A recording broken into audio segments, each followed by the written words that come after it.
Hello, everyone. My name is Jessica, and welcome to this edition of Bite Size Art School, where we learn really big and important things about art by taking small bites at a time.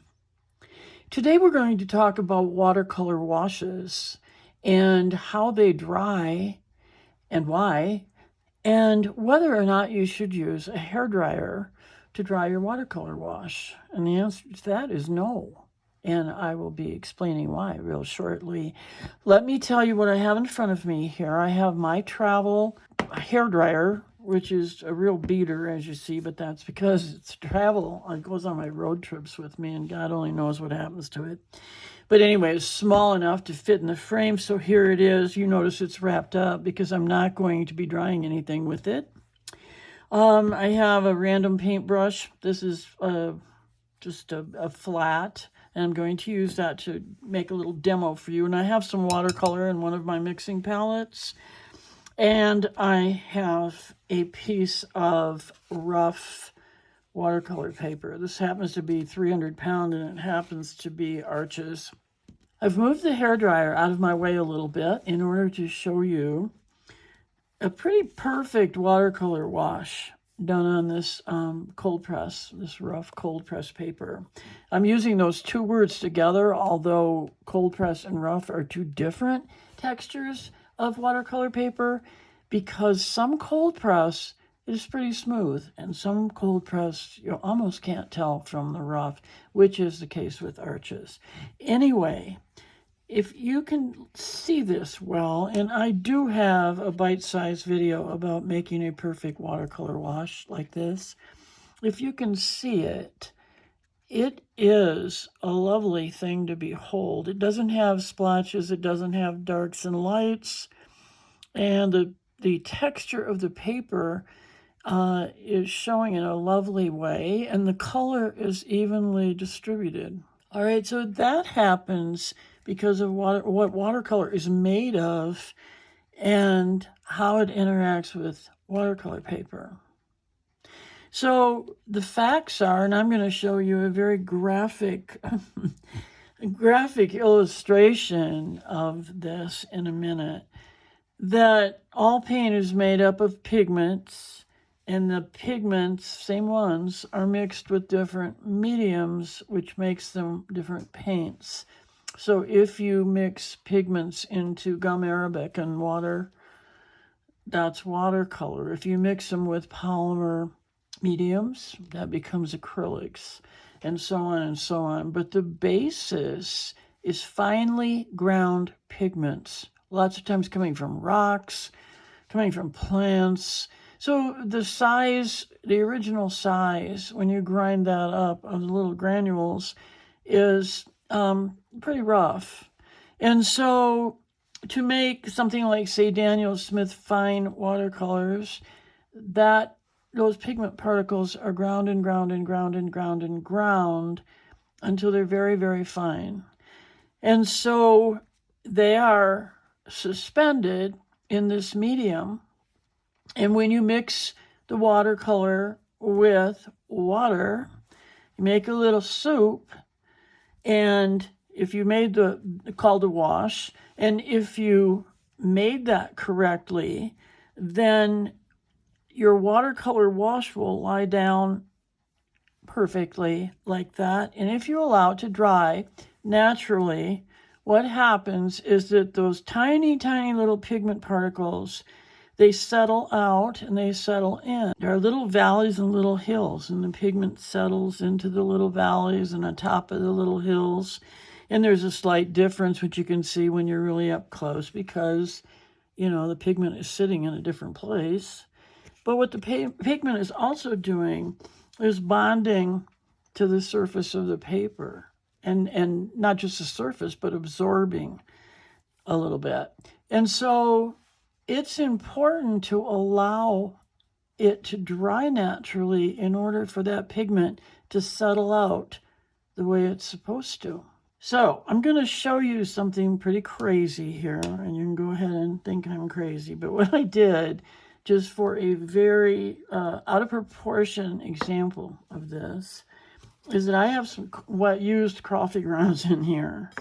and water. So I don't have any binder, and this isn't even going to stick together very well, but it's going to show you something, okay?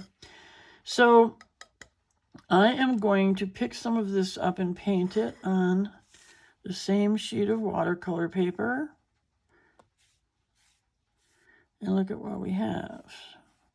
So this is a pretty graphic, it's not bad looking either, but anyway, it's pretty graphic demo of what happens microscopically when you put a watercolor wash down. Now, let's just pretend that this was kind of evenly distributed, because it is when they're that small and this is happening. But I'm showing you this because I want you to see in a blown up version what goes on, because then you're going to understand something.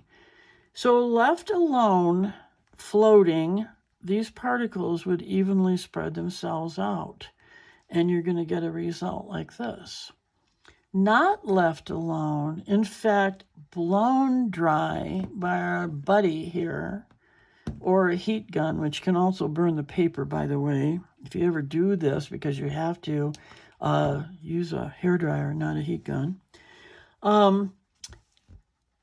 you're not going to have anything like the smooth application that the pigment particles did all by themselves while they floated in the water on the surface. And then really nice watercolor paper absorbs that water at a certain rate, and the pigment particles settle down and they settle in, and this kind of thing happens.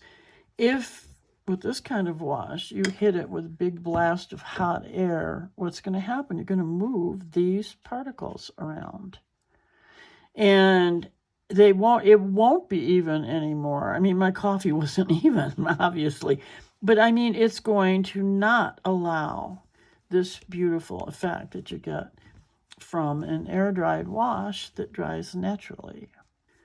So why do people use a hair dryer all over the internet then? Mostly for time, because a lot of when you see this going on, it's people demonstrating painting in a video, and they don't want to take the time, or they're not able to because it's live, to allow natural drying to happen.